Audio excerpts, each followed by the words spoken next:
Kadang kita mikir, kok hidup orang lain cepet banget ya?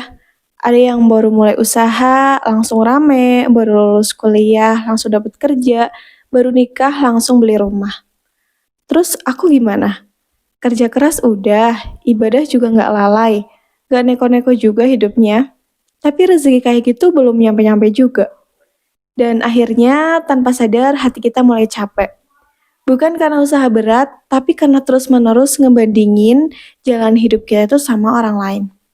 Padahal yang sering kita lupa dan kita kurang sadari adalah rezeki itu bukan tentang kompetisi. Rezeki itu kayak air hujan yang turunnya tuh beda-beda waktunya, tempatnya, dan juga ukurannya. Tapi yang pasti semuanya itu kebagian. Bisa jadi rezeki kita bukan yang sekarang tapi nanti. Bukan bentuknya uang tapi bentuknya ketenangan. Bukan dalam angka tapi dalam rasa cukup.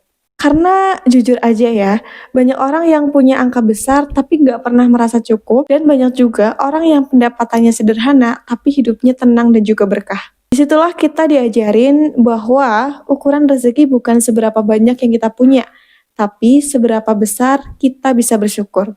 Rezeki yang berkah itu bukan yang paling besar tapi yang paling bikin hati kita damai. Kadang Allah lambatkan rezeki bukan karena dia nggak sayang, tapi justru karena dia sayang banget sama kita.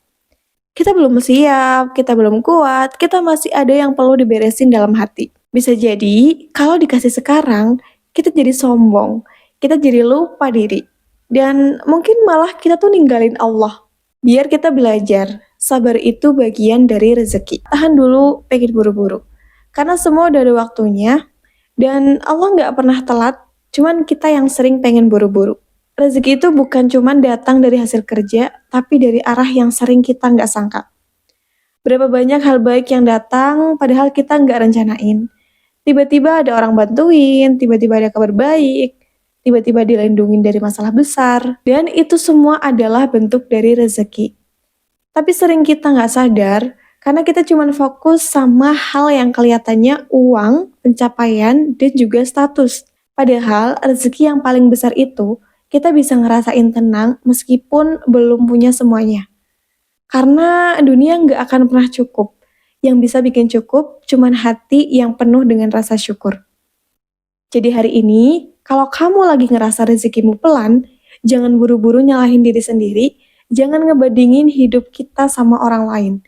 Fokus aja sama jalan bagian kita, lakuin yang bisa kita lakuin, dan sisanya serahin aja ke Allah. Karena rezeki itu janjinya Allah, dan janji Allah nggak pernah gagal. Tapi kita nggak pasrah juga gitu ya, karena rezeki udah diatur, jadi ya udah pasrah aja, ya udahlah aku nggak usah kerja, orang rezeki udah diatur, nggak kayak gitu konsepnya. Jadi dalam sebuah firman-Nya, Allah itu berfirman, Allah tidak akan merubah nasib suatu kaum kecuali kaum itu sendiri yang dapat merubahnya. Jadi misalnya kalau kita kepengen kaya, kita pengen uang yang banyak, ya udah kita kerja, kita usaha gitu loh. Karena kadang yang Allah lihat bukan hasilnya, tapi dari sikap kita selama menunggu. Dan siapa tahu justru rasa sabar dan percaya itulah yang paling besar nilainya di sisi Allah. Dan pada intinya rezeki Allah itu ada di mana-mana, tinggal dari kita sendiri yang mau menjemputnya tuh kayak apa. Kita mau ngambil ya kita dapat itu, tapi kalau kita diem aja, ya kita nggak dapat apa-apa. Dan semoga dari pembahasan ini bermanfaat buat kita semuanya. Jangan lupa untuk like, share, dan juga komen, serta subscribe. Terima kasih. Wassalamualaikum warahmatullahi wabarakatuh.